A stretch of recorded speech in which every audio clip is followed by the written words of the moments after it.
Nina, bonjour. Bonjour. Bonjour Nina. Merci d'être avec nous, Lila. Merci à vous. Alors, allez-y, on vous écoute. Alors, moi, une musique que j'aime beaucoup, une musique qui représente l'amour pour moi, c'est la musique du générique du Roi et l'Oiseau, du film. Chef-d'œuvre absolu, magnifique.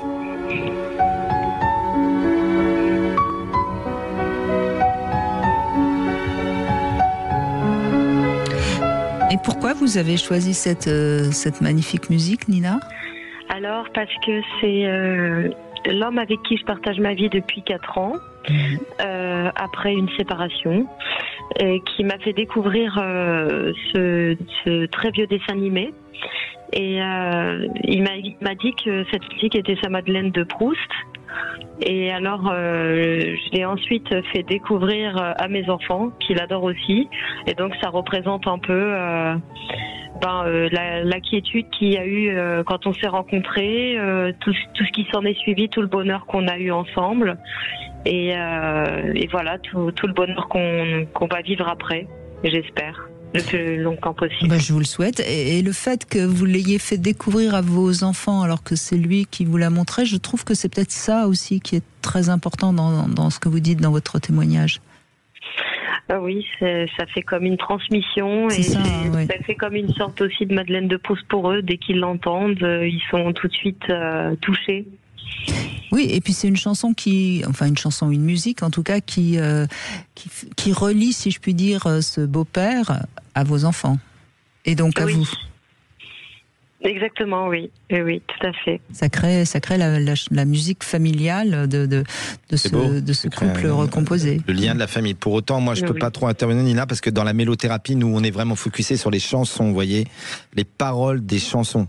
Et une chanson d'amour, vous voyez. Là, c'est une musique, c'est magnifique, hein, Le Roi et l'Oiseau, c'est magnifique. Mais là, c'est une musique, on est d'accord, il n'y a pas de paroles. Oui, c'est vrai. Après, j'ai aussi une chanson. Allez-y. Alors, j'ai Quand vient la fin de l'été. Quand vient la fin de l'été sur la plage. Qui est-ce qui chantait ça, Nina? Laurent Voulzy, je crois. Ou Alain Souchon, ou Laurent Voulzy. On les confond parfois. Oui, ils sont tellement liés. On peut pas, l'un va avec l'autre, Mais je suis pas sûre. Je suis pas sûr non plus. Non. Brigitte et moi, on a un doute. Hein. On va je suis pas bien sûr que ce soit de Voulzy ou de Souchon quand vient la fin de l'été. Je sais qu'il y a une reprise, en tout cas, de Laurent Voulzy. C'est Voulzy, me dit. On vous dit en régie que c'est Voulzy. Oui. Alors, c'est Voulzy.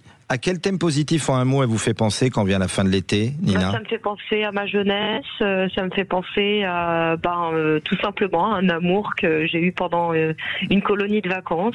Il y a longtemps déjà, donc oui. Ah oui, j'avais 17 ans, maintenant j'ai 32 ans. Oh, vous êtes jeune encore, ça va. Vous n'êtes pas à l'automne de votre vie, hein, ça va. Vous êtes encore au printemps. Quelle vieille. Vous avez 2 ans de plus que Brigitte et moi, alors. Oh là là, franchement. Je voulais te parler de quand j'étais une enfant, quoi. C'était ça que je voulais dire. Mais donc on a le thème là, et un chiffre entre 1 et 18, si vous voulez en choisir un, vous choisiriez lequel, Nina? 14. D'accord. En fait, vous, ce que vous êtes capable d'amener pour amener du calme dans votre relation, c'est beau, hein. Vous amenez toujours de la jouvence et de la jeunesse. Vous amenez ça, vous, aux gens, et surtout à votre amour. Quelque chose de frais, de jeune. Ça vous parle ou pas? Oui, c'est ce que j'essaie de faire en tout cas, oui. Vous avez une espèce de jouvence comme ça, de jeunesse qui tempère d'ailleurs, qui calme. Vous voyez, il n'y a pas de vieillissement dans votre relation grâce à ça. Vous amenez toujours quelque chose de peps. Ouais, vous, si je prenais un peu un truc d'été, vous voyez, voilà, c'est l'été là, hein, sur Sud Radio. Vous amenez du peps. D'accord. Ça vous parle? Oui, ça me parle, oui, c'est vrai. C'est ce que je m'efforce de faire en tout cas. Vous y arrivez. Merci beaucoup. Ça c'est Voulzy. Oui, on a confirmé que c'était Voulzy. Oui, c'est vrai que je connais pas, peut-être une autre version que je connaissais pas. Moi je suis sûr que c'est une chanson d'avant, Voulzy. Et c'est une reprise. On verra. Mais il y a peut-être une chanson qui ressemble, dont le titre ressemble, et c'est ça que vous avez en mémoire.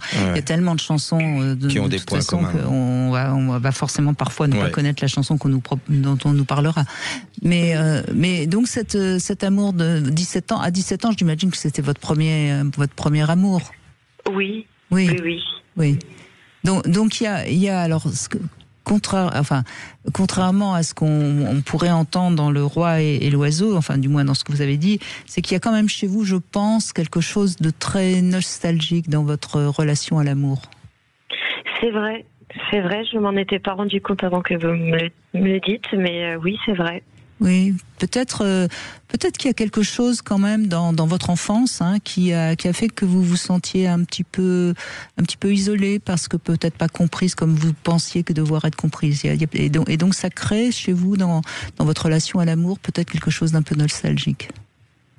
Quand j'étais enfant, j'avais un frère qui ne m'aimait pas. J'étais folle de lui. Il ne m'aimait pas. Et alors, je crois qu'il m'a aimé jusqu'à mes 6 ans. Et alors après, c'est un petit peu vague. Je ne sais plus pourquoi. Je ne sais pas pourquoi ça s'est arrêté. Et j'ai toujours gardé cette nostalgie de souvenirs, même de musique d'ailleurs, que lui écoutait. Musique ou n'importe quoi le concernant, et j'ai tendance à avoir un peu ce schéma avec les personnes que j'aime. Oui. Donc vous voyez, ça c'est intéressant, parce que si vous arrivez un petit peu à guérir cette blessure d'enfance, vous allez peut-être être moins dans cette nostalgie qui quelque part n'est pas toujours tout à fait positive pour l'amour, puisque vous êtes presque persuadé que de toute façon l'amour fait souffrir. Oh non, je pense pas comme ça, mais ça peut être le cas, ça c'est sûr, ça l'a été pour moi, mais je pense pas que là actuellement, en tout cas, ça se passe très très bien. Mais j'espère bien. Non, mais je veux dire, il y a ce petit côté un peu nostalgique qui vient certainement de cette relation à ce frère qui à un moment donné, vous a mis de côté, quoi. Oui, ça c'est sûr, oui, c'est vrai, c'est vrai. Et je me soigne, mais c'est vrai. Non, mais enfin, je sais pas, ça va. Mais on a tous une vision de l'amour qui parle forcément de nous et de nos premiers émois qui sont toujours évidemment durant l'enfance. Et peut-être que Brigitte, c'est aussi ça l'intérêt d'utiliser la chanson, les chansons de notre histoire de vie, parce qu'effectivement, elles sont comme une porte qui amène à l'inconscient, elle aussi. Jung lui disait, venez avec vos rêves, et avec vos rêves, je vais vous aider à comprendre un peu mieux votre inconscient. Ce qu'on a tenté de faire avec la mélothérapie, c'est, vous voulez connaître vos points forts, vos points faibles, et votre mission de vie, eh bien, peut-être que les chansons, c'est plus profond que beaucoup de gens ne le pensent, vous voyez. Plus profond, beaucoup plus profond. Mais en plus, Nina, ne prenez pas ça comme quelque chose de négatif, parce que les gens qui ont un peu de nostalgie dans l'amour sont souvent des gens qui ont énormément besoin d'aimer, parce que justement, ils ont besoin de nourrir cette nostalgie. Oui. Et puis l'amour se nourrit de tout, Nina. Notre zone d'ombre comme notre zone de lumière. Je veux dire, heureusement qu'un individu, c'est pas que tout blanc, vous voyez ce que je veux dire. Et on fait de l'or de nos souffrances. C'est ça l'intérêt. Si on arrive à grandir ensemble, et vous nous le dites, vous grandissez ensemble avec votre couple, d'accord ? En plus, vous avez l'énergie de la jeunesse, comme l'a dit Christophe. C'est vraiment c'est tranquille, quoi. Vous amenez de la jouvence, vous amenez de la jeunesse, vous venez de nous le dire, d'accord ? Je vous remercie beaucoup. Ça veut dire que votre enfant intérieur dont parlait Brigitte doit être très souriant, vous voyez, souvent, dans le couple. Certainement, oui. Oui. Eh bien ça c'est génial d'avoir une relation où notre conjointe ou notre conjoint le matin se lève pas en tirant la tête, vous voyez ce que je veux dire, et est triste. Parce qu'il y en a certains comme ça, vous voyez. Surtout que mon conjoint travaille beaucoup, il est souvent très fatigué quand il rentre du travail, donc j'essaye quand même de ne pas en rajouter, d'essayer de lui donner un petit peu de bonne humeur dans son quotidien quand même. Oh, je suis sûre que vous y arrivez bien. On l'entend dans votre voix.